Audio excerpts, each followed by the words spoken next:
vulnerability testing? Yeah. Yes, we did. That was in the capital budget. Okay. 5 or 6. I mean, it just.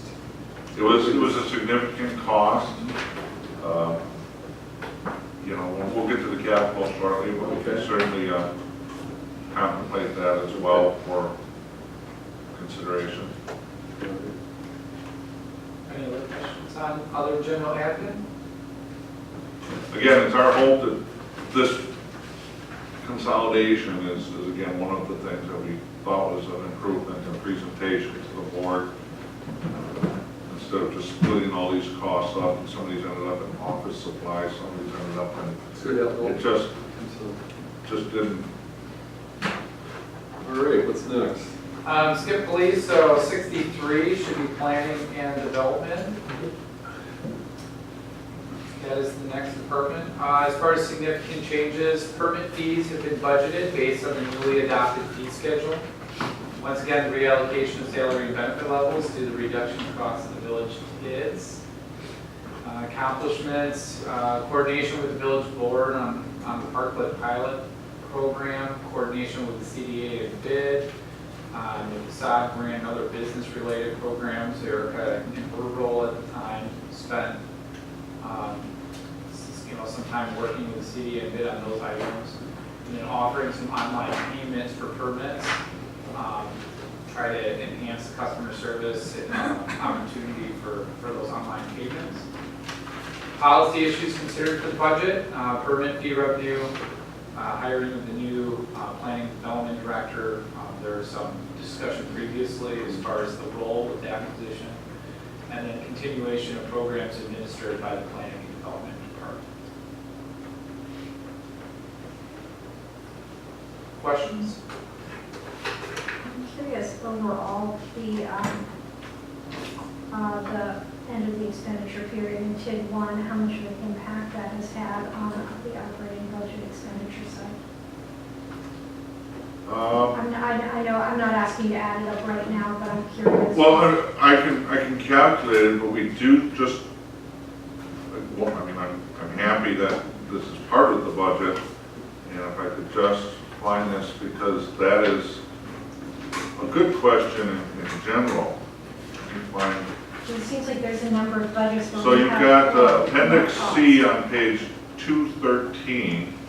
Well, I think it starts before page 213, I'm sorry. I think it starts on page 211.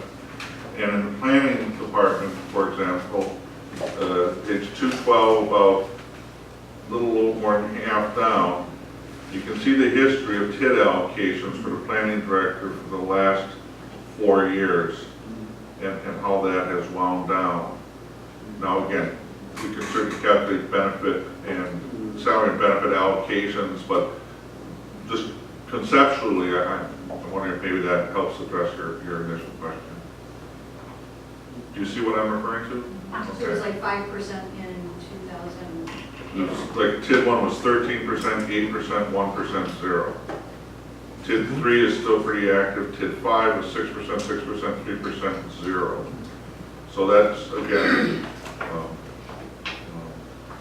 and that was part of a long-term schedule. That applied to finance. Period where we're shifting salaries back to the general fund, but the TID hasn't closed yet.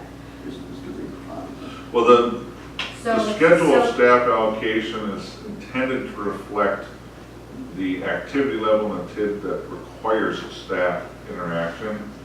And as even though TID 4 is still open, the amount of staff needed to manage that TID is nominal. Well, I guess what I'm suggesting is that maybe the CDA should look at trying to close TIDs closer to the end of the expenditure period, so we're not in this 3 to 4 year period where expenses are shifted back to the general fund, but we do not have the benefit of the TID having closed. Yeah. I think that might be a worthwhile policy to look at in TIDs. Because we're really getting squeezed by this, and and that's going to affect the property tax rate in this interim period. Because there's no revenue coming in, but there's an expenditure. Right. From the tax rate. It'll close sooner though. If you leave the cost on the TID, No, I agree with your premise. I mean, I might reframe it to say that the village has had some relief from those expenditures because of attributing time, so, but yeah, absolutely, there's some upward pressure in some departments that deal directly with the TID, that once the activities of that TID district or project start concluding, costs come back to the village faster than the TID closes. Absolutely. Right. Other Is this, questions? this is planning department, is this where inspectors are as well? Yes. I don't have any research yet, I don't know if anybody else does, but I would like to look at that expense again and kind of understand why we have that. Are all of our inspectors on staff? Do we pay like benefits for them, and are they staff members or reported right as an FTE? Yeah, they're a full FT. Okay. A lot of the other municipalities contract out for inspectors, and I don't, it's for the same reason we contract out for a village attorney, or we contract out for, because I assume you would save some financial benefit of not paying the fringe benefits. I'm not sure. But regardless, I would like to know if we could save some money by either contracting out and reducing our FTEs in the inspection. So from a budgetary perspective, are you proposing initiating a bidding process to try to determine the comparative costs for providing those services under a outsourced versus in-house?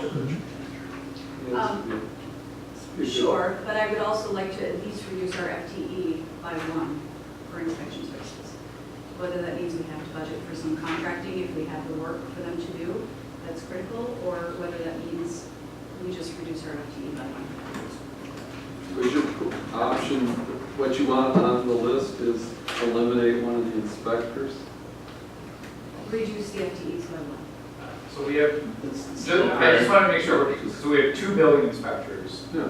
then we have a code enforcement officer. So when you say reducing from 3 to 2, are you talking about one of the 2 building inspectors, or are you talking about the code enforcement officer? I don't know how I do not know how their activities are divided up. So that would be for staff to determine. I'm just asking to reduce it by 1 FTE. It can be half, it can be all contracted out. It can be however efficiently we can reorganize that section. So that would go through the department head and. Well, I mean, obviously, staff presentation of the budget presumes the most efficient application of resources for the tasks and service levels that the board has set. Changing those service levels could impact that. But I mean, we had a similar discussion last year, and we had an extensive presentation from the planning department on that. So if you don't mind, if I could refresh those materials and share them again with the board in the absence of a planning director at the moment.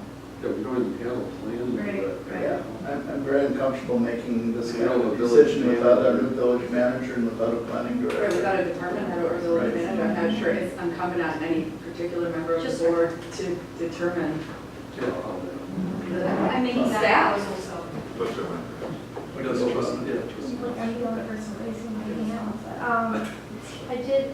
I did spend some time this afternoon looking at Whitefish Bay, Glendale, Greendale, City of Cedarburg, City of St. Francis, which are all like roughly the same size as Shorewood.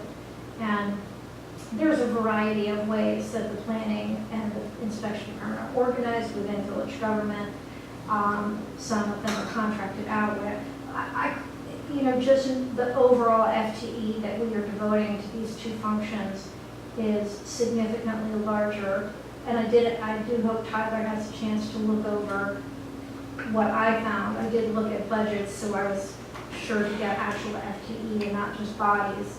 But I do think that, to me, a 2.5% property tax increase rate is too high.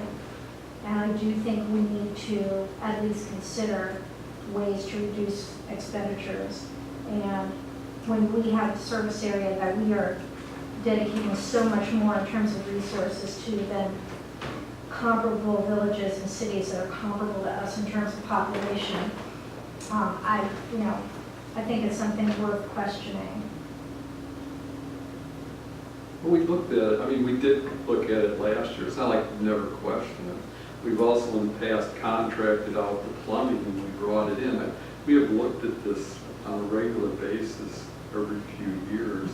And we looked at it last year and we looked at what there was an analysis provided of the services they're providing by position.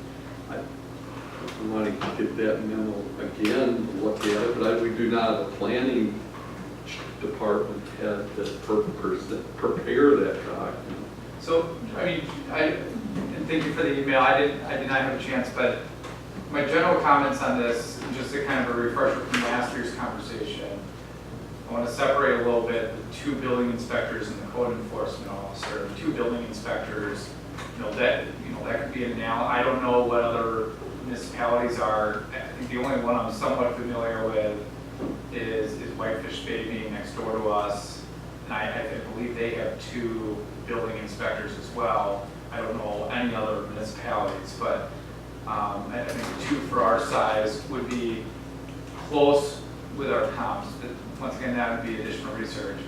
The code enforcement officer is a position that I think if you look at other comps, is a position that they do not have. And if I remember right from the conversation last year when we talked about that, was with Shorewood being a community with so many rental properties and duplexes, and a lot of those owners not necessarily in the area, I think that was a desire of the community years ago to implement and have a code enforcement officer that would make sure that those properties are being maintained. So I think that was a bulk of the discussion that was last year as a board. I know we decided to keep the same staffing levels for this year's budget. Basically from a staff, what we would need to know is, as a board, do you want us taking the time to look at this, do an analysis similar to what we would do for the assessor and bring that back on the 23rd? Or, I mean, that's kind of the direction that we need. That's kind of, we're looking for a yes or no if you would like us to do that. Those are my general remarks. Do we raise our hand? Or did we just say? Oh, okay.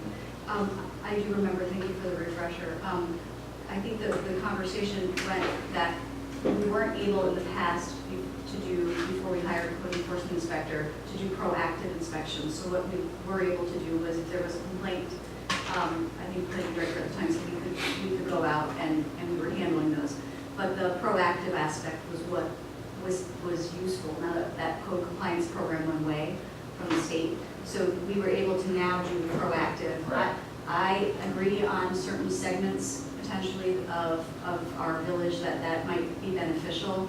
I think that it's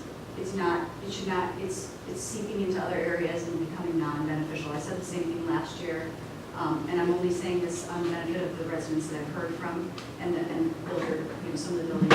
So, anyways, I have the same theory or perspective, thank you, opinion as Trustee Amenta, that we are doing something a little more than other communities, and I'd like to continue to weigh that of the benefits as policymakers on, the benefits of that, because an FTE does come with salary and fringe benefits. So if there is a certain portion of that we want to maintain, maybe we contract out for it.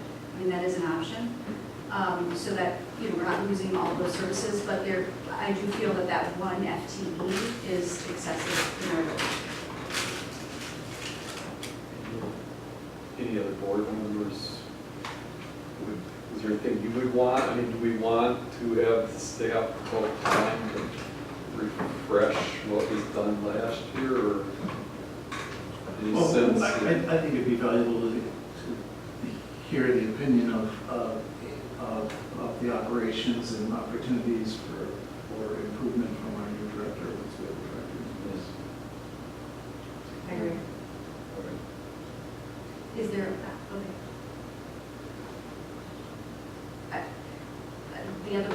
news about trustee Menta's discussion was, she did state that there is a 2.7% increase included in his budget. I think it's 2.5%. 2.5%. Levy. And if we're It's not, actually 2.7 I 2.7. think it is Oh, it's 2.7% levy? or so. And I share that I would like to bring that down. So if it's not in this FTE and you don't want, there's not consensus to have staff to even look at this issue in inspections, I would like to hear from the other board members tonight or before budget wrap up of what could be, or what would be the preferred way if you had to make a reduction in the tax levy.